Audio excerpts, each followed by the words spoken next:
Yes sir. జాతర జనజాతర పండుగ, నూరేళ్ల పండుగ దేశవ్యాప్తంగా సంబరాలు చేసుకుంటున్నారు కామ్రేడ్స్. గతమెంతో ఘనకీర్తిలా ఉంది వామపక్షాల పరిస్థితి. 100 ఏళ్ల పోరాటంలో ఎన్నో ఎత్తుపల్లాలను చూసింది భారత కమ్యూనిస్ట్ పార్టీ. ఆరంభం నుంచే ఎన్నో నిర్బంధాలను ఎదుర్కొంటూ ప్రజలకు చేరువైంది. కాన్పూర్లో 1925 డిసెంబర్ 26న సమావేశమై సిపిఐ పార్టీని ఏర్పాటు చేశారు. భారత జాతీయోద్యమంలో ఆ తర్వాత కమ్యూనిస్టు ఉద్యమంలో క్లిష్టమైన మార్గంలో పయనించింది కమ్యూనిస్ట్ పార్టీ. తీవ్ర నిర్బంధం సహా అనేక ఆటుపోట్లను చూసింది. 1952లో మొదటి సార్వత్రిక ఎన్నికల్లో ప్రధాన ప్రతిపక్ష పార్టీగా సిపిఐ అవతరించింది. ఆ తర్వాత అంతర్గత వివాదాలు క్రమంగా విస్తరిస్తూ కొడవళ్లతో సంక్షోభానికి దారితీశాయి. మొత్తానికి 1964లో చూసుకుంటే సిపిఐ రెండుగా చీలిపోయింది. పార్లమెంటరీ రాజకీయాలు, సాయుధ పోరాట కార్యాచరణ అంశాలతో కామ్రేడ్లలో మళ్లీ విభేదాలు వచ్చాయి. కమ్యూనిస్టు ఉద్యమం గతంలో ఎన్నడూ లేనంతగా ఒడిదుడుకులను కూడా ఎదుర్కొంది. భారత కమ్యూనిస్టులు సాధించిన విజయాలు, వారి త్యాగాలు విస్మరించలేనివి. తెలంగాణ సాయుధ పోరాటంలో సుమారు 4000 మంది కమ్యూనిస్టులు ప్రాణత్యాగం చేశారు. 10 లక్షల ఎకరాల భూమిని పేదలకు పంచిపెట్టారు. నక్సల్స్ ఉద్యమాల్లో మరణాల సంఖ్య కూడా తక్కువేమీ కాదు. సమాజ భావజాలంతో దేశ సామాజిక, ఆర్థిక, రాజకీయ, సాంస్కృతిక, సాహిత్య రంగాలపైన కమ్యూనిస్టులు ప్రగాఢమైన ముద్ర వేశారు. ప్రపంచ కార్మికులారా ఏకం కండి, పోరాడితే పోయేదేమీ లేదు కమ్యూనిస్టుల నినాదం ఇది. సామ్రాజ్యవాదులకు వ్యతిరేకంగా కామ్రేడ్లు సమర భేరి మోగిస్తున్నారు.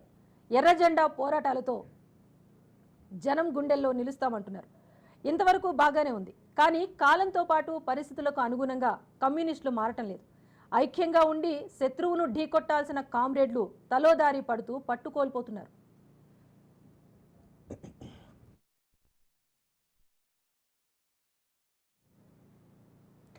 కాలం మారుతోంది, కానీ వాళ్ళు మాత్రం మారటం లేదు. ప్రజల కోసం పోరాటాలు చేస్తూనే ఉన్నారు. జనం నాడి పట్టడంలో మాత్రం విఫలమవుతున్నారు. ఒకరు సై అంటే మరొకరు నై అంటున్నారు. జత కట్టాల్సిన కొడవళ్లు ఎదురెదురుగా పోటీ పడుతున్నాయి. తెలంగాణలో కామ్రేడ్లు చెరోదారి పడుతున్నారు. వామపక్ష లౌకిక శక్తులను ఏకం చేస్తామన్న సుత్తి కొడవలి, కంకి కొడవలి నేతలు నూరేళ్లైనా జట్టు కట్టడం లేదు. ప్రజా సమస్యలపై కలిసి పోరాటం చేస్తున్న ఎన్నికల సమయానికి ఎవరి దారి వారే చూసుకుంటున్నారు.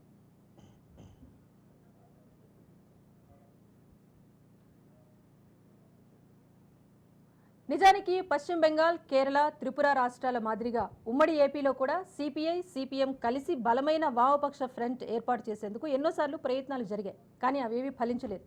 గతంలో కంకి కొడవలి ప్రయత్నాలకు సిపిఎం గండికొట్టగా ఇప్పుడు మార్క్సిస్టుల ప్రయత్నాలకు సిపిఐ సహకరించడం లేదు.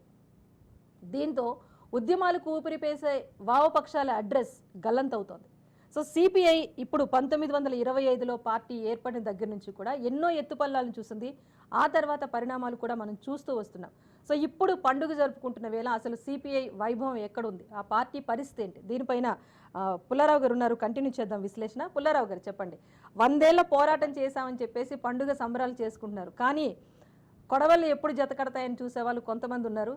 సో గతంలో ఉన్నంత వైభవం లేదు, మసకబారుతోంది అని చెప్పే విశ్లేషణలు కూడా వినిపిస్తున్నాయి. మీరేం చెప్తారు?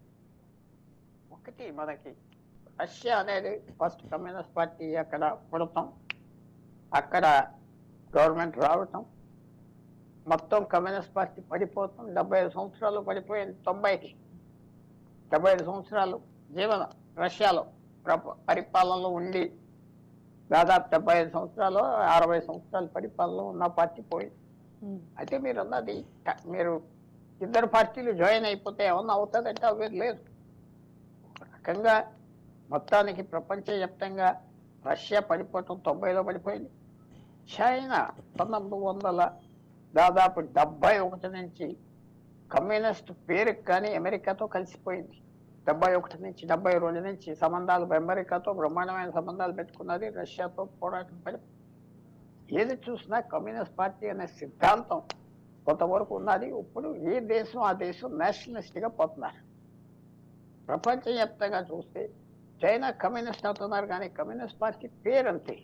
వాళ్ళు చేసే విధానం అంతా కమ్యూనిస్ట్ పార్టీకి సంబంధం లేదు.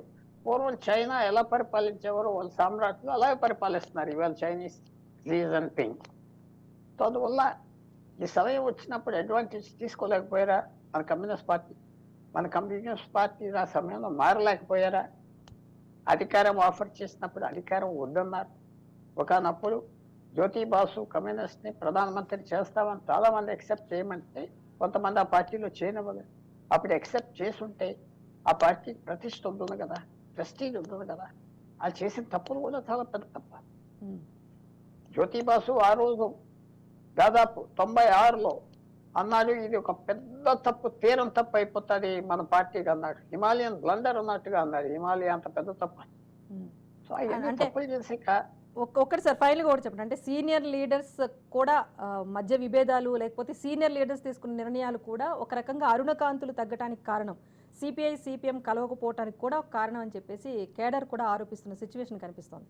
సో ఈ రెండు జట్ట కట్టే సందర్భం ఏమైనా ఉందా భవిష్యత్తులో మనం ఆశించవచ్చా, లేకపోతే సిపిఐ ఇలా ఒంటరిగానే ముందుకు వెళ్లాల్సిన సిచ్యువేషన్ ఉంటుందండి? వాళ్ళు కలిసి పనిచేస్తున్నారు కదా. అప్పుడు బీహార్లో కలిసి పనిచేస్తున్నారు, బెంగాల్లో కలిసి పనిచేస్తున్నారు, కేరళలో కలిసి పనిచేస్తున్నారు, తమిళనాడులో కమ్యూనిస్ట్ పార్టీ రెండు ఒక ఫ్రంట్ లో ఉన్నాయి.